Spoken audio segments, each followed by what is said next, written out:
So you're going to want to go to PC Health Check. You can search that in the Windows search bar. Then when you get here, you can just do check now.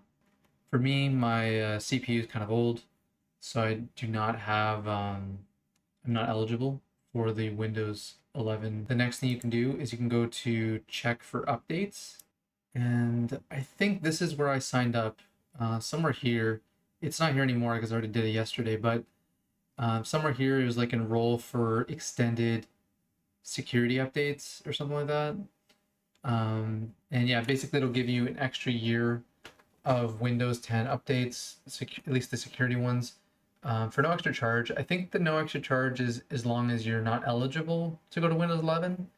And if for some reason you still wanted the Windows 10 support but were eligible for Windows 11, then you can pay a fee. I think the fee is like $30 US or something. I don't know. If you found this video useful, consider liking and subscribing.